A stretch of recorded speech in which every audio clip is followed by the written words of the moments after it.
Now, I want to talk about one of the ugliest things you're going to run into in your fitness journey, and that is body dysmorphia, which is the general feeling of never being content with your physique and irrational sense of inferiority when it comes to your physique, no matter what progress you might make.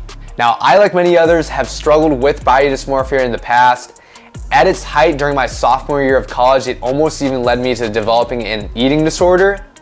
But today, I'm happy to say that I no longer really struggle with body dysmorphia, even though I am still a 5'6" male who weighs 135 pounds and is consistently smaller and weaker than a lot of other people who have been lifting as long as I have. So this is how I overcame body dysmorphia, and you can too.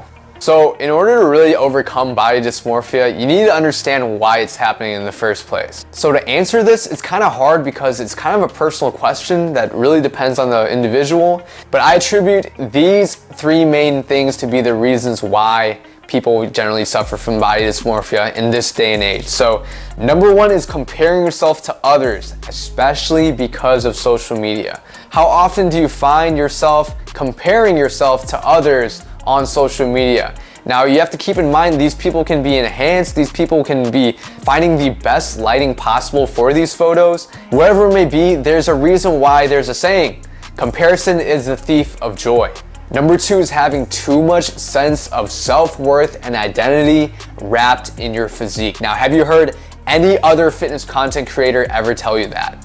Probably not. Ultimately, a lot of us get into lifting because we were insecure before. We weren't happy with our old self, our old physique, whatever it may be, and fitness really guided us to actually blossom into a man, right? So I understand where people are coming from, but ultimately transcending that and being like, all right, dude, I got more to offer than my abs and my great physique. I got the brains, I got the mindset, I got the grit to work hard. Ultimately, as you grow up, you're gonna need to approach fitness as more of a lifestyle than your actual life. And then the third reason, you're not gonna be happy to hear this, but it is bulking and cutting. There's a reason why Greg Doucette tells you not to bulk and cut and how that leads to body dysmorphia, because you've seen yourself shredded before in the past, and then once you bulk up, you're like, oh, I missed myself when I was shredded, and then you would try to get down there again, but ultimately it's not healthy for you to be down there, and it's like past your body fat set point, and then you just develop body dysmorphia because of this dynamic. Now you might be thinking, well, how am I gonna build muscle without bulking? Well, if that's the case, check out my How to Build Muscle Without Bulking video. I'm gonna pin it right above here. Check that out, that is a solid video. Really expels the misconceptions surrounding building muscle and really how to approach it in a more healthy manner. So now that I've loosely given the reasons why people tend to develop body dysmorphia as they get into fitness, here is how to avoid it. Number one is to accept your genetics. No matter what, there's no way to change them, so you better just learn to accept them. Now, this might be super easy for people who are genetically gifted, and for some that are not, it might be a lot harder. Now, most of y'all are gonna fall in the spectrum in the middle, and you might have some genetic advantages when it comes to fitness. Ultimately, you wanna know your genetic advantages and genetic disadvantages, and choose something that is more advantageous for your genetics. Classic example are basketball players. You're not gonna be a center if you're under like 6 feet tall, right? So just don't really focus on being a center. Focus on being more of a point guard or a shooting guard. And I know for me, it's not in my genetics to get really big. Like, I'm generally a very skinny person. I'm at a low body fat percentage. I'm considered what you would say like a hard gainer. However, I do naturally have a very low body fat set point, so I can stay leaner than a lot of other people without really having much of a problem. And ultimately, I'm fine with that. I accept my genetics. Number two kind of builds upon the first one, and that is set goals or focus on goals that are aligned with your genetic advantages. So because I can naturally maintain a lower body fat percentage than most people and learn things very, very quickly, I focused on aesthetics as well as teaching other people on social media. On the other hand, I did not try to become a powerlifter or strongman or become the next Mr. Olympia. Number three has to do a lot with your mindset, and that is have an intrinsic motivation for fitness, not an extrinsic one.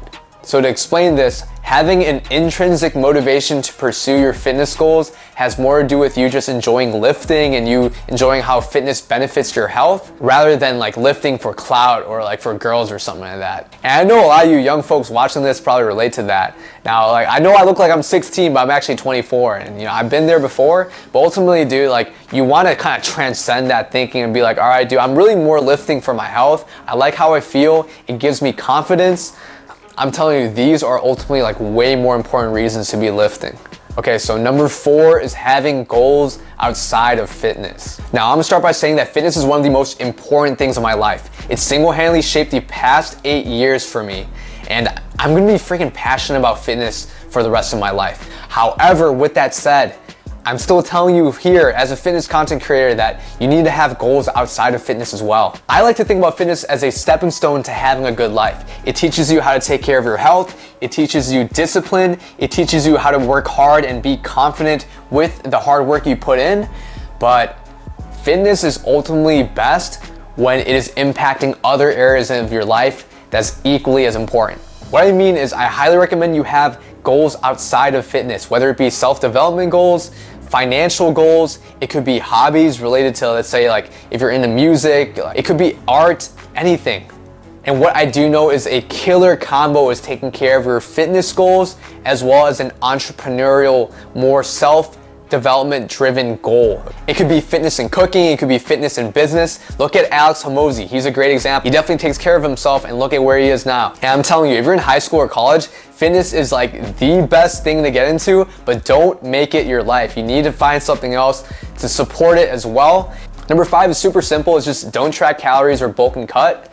Now, there's a reason why Greg Doucette says bulking and cutting can lead to eating disorders and body dysmorphia, and that's basically because, let's say you get shredded, people start complimenting you, like you look freaking insane on social media because you're like absolutely shredded, but then you gotta bulk, and then you bulk up, you know, yeah, you get stronger in the gym, you're making strength gains, it's cool and all, you're getting bigger, but you don't look that great aesthetically. Even you yourself might be thinking like, man, I used to be shredded, now I look like this, and then you want to diet down, but ultimately you dieting down wasn't sustainable in the first place. Like ultimately bulking and cutting can just do a lot to your mental health because of all the fluctuations in how you look, and that's definitely not good for body dysmorphia. I would say tracking calories as well, generally, you know, it promotes this eating disorder type of behavior and you being very hypersensitive to like what you're eating and just very hyper analytical about, you know, what you eat and what you don't eat. These are bad foods, these are good foods. The more bad foods you eat, the more you start feeling bad about yourself, and it's just not a really good habit to have, right?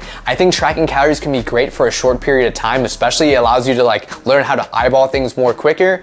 But ultimately, I just don't think tracking calories is a good long-term solution for a lot of people out there. Except for, you know, I know there's people competing in bodybuilding and just, you know, people that are really trying to optimize their fitness stuff. But ultimately, if you can get away without tracking calories like I have, I would just do that because it's just so much more of a life to live, right? And I completely understand. What I'm saying is definitely not the most optimal thing. However, it's a lot more practical, okay? Because how many people are actually gonna be bulking and cutting properly, tracking their calories properly, and have that know-how in the first place? That's why if you're interested in one-on-one coaching, click the link below and dude, let's get it started. But with that said, going back to what I was saying, I don't think it's healthy to expect the general population to be able to bulk and cut properly, have that mental patience to be, you know, fluctuating their diet and being like, okay, let me bulk for, you know, the winter, then cut here, and as well as track calories in the first place. Not everyone wants to measure that all the time. Long term, I don't think the bulking and cutting thing is that good, especially if you're prone to body dysmorphia. And number 6, ultimately understand that it's not that serious. The gym is not everything. This is coming from someone who has spent the past 8 years of their life training, lifting, spending time in the gym almost every single day.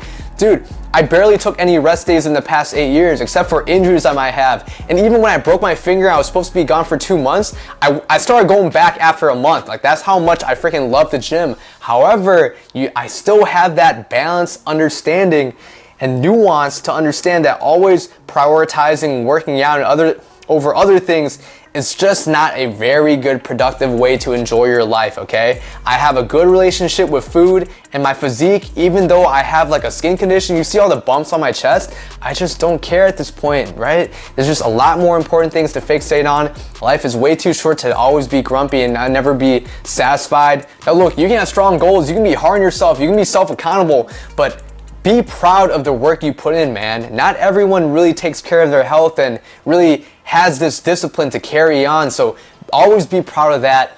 You know, I'm proud of each and every one of you guys that are pursuing your fitness goals. Best of luck with everything. Body dysmorphia has to go for you to be in a better place mentally, and I really hope the best for you guys. If you enjoyed watching this video, I'll leave it to Boba Tyler giving the outro. Since Share Tea was closed, we were at Umbrella Tea House. Let's go inside. Alright guys, so I hope y'all enjoyed this video. I know body dysmorphia overall is a really touchy subject that a lot of us can relate to, but I hope these tips and advice I gave you was helpful. Like, subscribe, and if you have any video ideas of what else you want to see, drop it down in the comments. Peace.